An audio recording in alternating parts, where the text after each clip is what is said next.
Ce qu'on peut retenir, c'est que le juge a rendu sa décision en disant qu'il fallait réintégrer M. Ousmane Sonko sur les listes électorales. Mais écoutez, nous sommes dans un état de droit.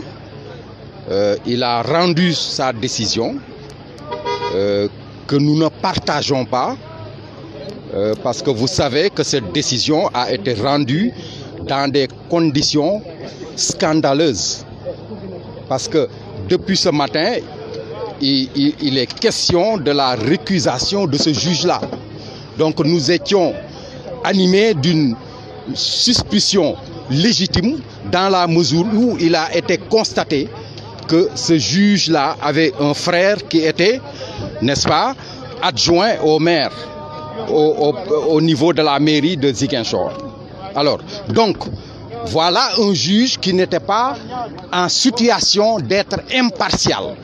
Mais ce qui est révoltant dans tout ça, c'est que vous êtes témoin de ce que on a commencé à plaider ce dossier depuis 9 h du matin jusqu'à 22 h.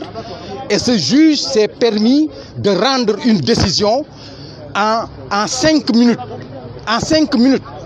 Donc il n'a pas pu analyser tous les arguments qui ont été développés par l'une et l'autre partie en rendant sa décision en 5 minutes. Ce qui nous fait penser qu'en commençant cette audience, il avait déjà une décision préfabriquée. Et ça, c'est scandaleux. Nous allons nous pourvoir en cassation. Ça, c'est clair. Parce qu'il est établi que M. Ousmane Sonko est forclos. Et il est forclos. L'acte lui a été notifié le 19 septembre. Il n'a fait son recours qu'à partir du 4 octobre. Alors que la loi lui impartissait un délai de 5 jours. Par voie de conséquence, il était tout à fait forclos. Et c'est la raison pour laquelle nous allons nous pourvoir en cassation et la Cour suprême va nous départager.